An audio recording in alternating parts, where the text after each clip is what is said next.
कूड़ा करकट को आग लगाना कानूनन जुर्म है। आज के इस लेक्चर में हम ये भी सीखेंगे कि किस वजह से कूड़ा करकट को आग लगाना ममनू करार दिया गया है। ऐसे वो कौन से कंपाउंड हैं जो मुहलिक हैं और वो फ़ज़ा में शामिल हो जाते हैं और फ़ज़ाई आलूदगी का बायस बनते हैं। घरों में कुकिंग के लिए नेचुरल गैस का इस्तेमाल किया जाता है। नेचुरल गैस को जलाने के अमल के नतीजे में कौन सी गैसें हासिल होती हैं, ये भी हमारे आज के आर्टिकल का हिस्सा हैं। आतिशबाजी की जाती है तो उस आतिशबाजी के नतीजे में भी मुख्तलिफ गैसें हवा में शामिल हो जाती हैं। उनको भी हम देखेंगे, एक्सप्लेन करेंगे वो कौन सी गैसें हैं जो फ़ज़ाई आलूदगी का बायस बन सकती हैं।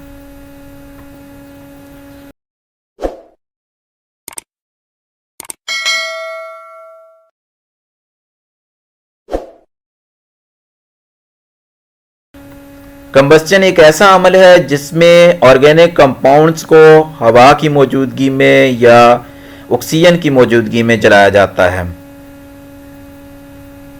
जिस तरह नेचुरल गैस है, इसको बर्न किया जाता है हवा में, तो ये कंबस्चन के प्रोसेस से गुजरती है और नेचुरल गैस की कंबस्चन के नतीजे में कार्बन डाइऑक्साइड और वाटर हासिल होते हैं।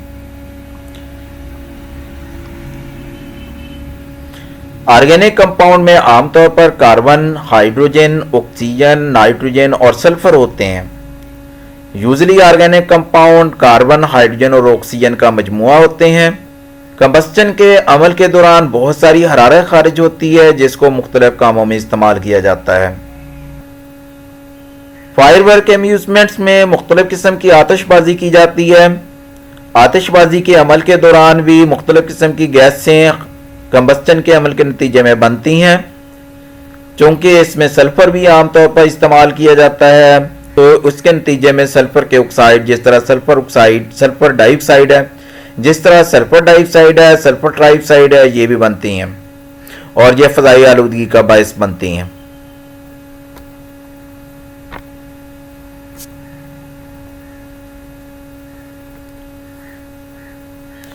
कंबस्चन का ये प्रोसेस एनालिसिस के लिए इस्तेमाल में लाया जाता है। कंबस्चन एनालिसिस में कंबस्चन का प्रोसेस इस्तेमाल किया जाता है।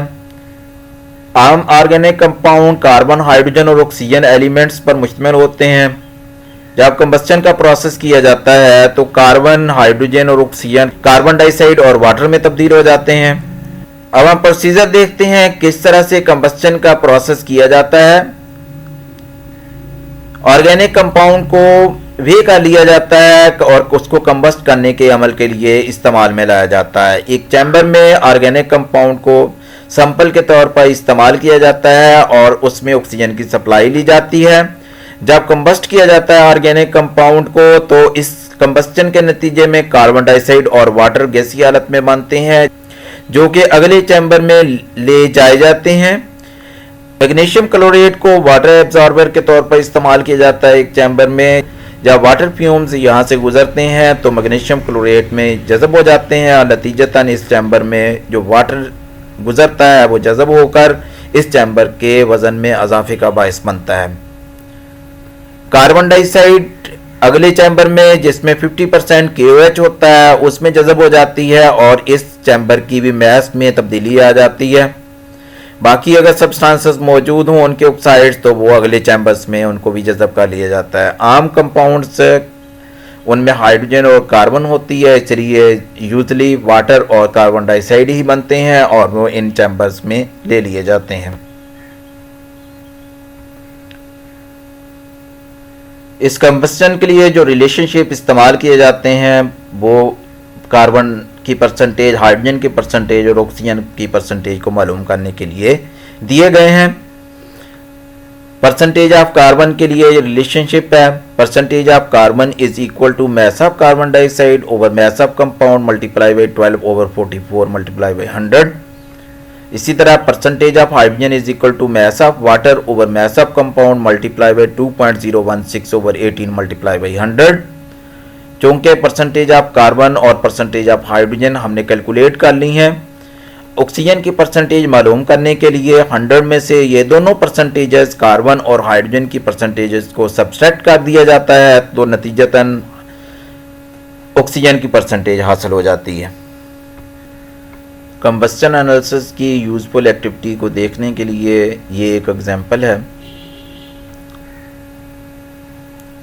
A sample of liquid consisting of carbon, hydrogen and oxygen was subjected to combustion analysis.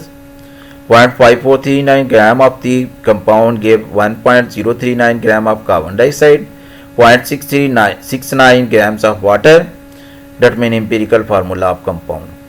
तो यहाँ combustion analysis के प्रोसेस को इस्तेमाल करते हुए percentage of carbon, percentage of hydrogen और परसेंटेज ऑफ ऑक्सीजन को मालूम किया और इन परसेंटेजेस को इस्तेमाल करते हुए कंपाउंड का एम्पिरिकल फार्मूला मालूम कर लिया गया।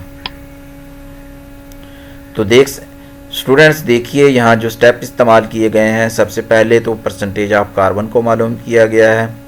जो दिया गया फार्मूला है उसमें हमने मैसेज को पुट कर दिया। मैस ऑफ कार्बन डाइऑक्साइड की जगह पर 1.039 ओवर मैस ऑफ कंपाउंड की जगह पर 0.5439 को पुट कर दिया।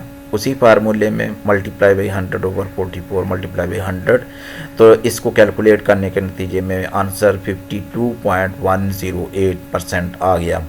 ये आ गई है परसेंटेज ऑफ कार्बन।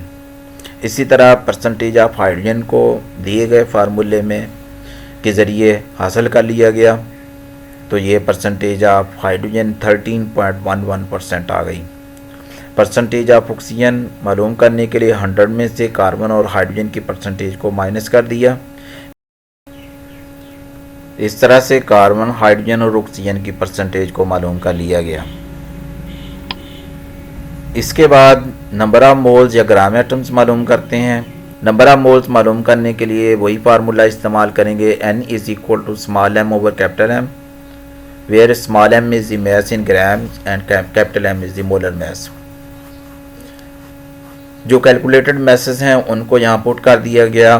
तो इसमें number of gram atoms of carbon हमें हासिल हुए हैं 4.34 और number of gram atoms of hydrogen 13.01 और number of gram atom of oxygen 2.17। अब यहाँ पर ये तीन वैल्यूज़ आ गई हैं। इनमें जो सबसे छोटी वैल्यू है, तीनों वैल्यूज़ को छोटी वैल्यू से डिवाइड कर दिया, यानी 2.17 से तीनों कीमतों को डिवाइड कर दिया, तो इसके नतीजे में 2, 6 और 1 की रेशो आ गई।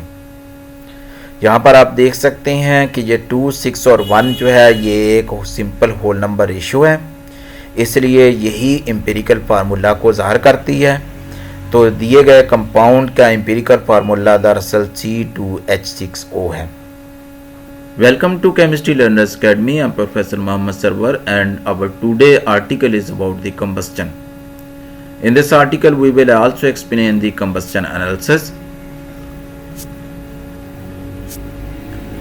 and the procedure which is used to find the percentage composition of the compounds, usually the organic compounds, and the formula will also be explained in this article to find the percentage of carbon, hydrogen and oxygen.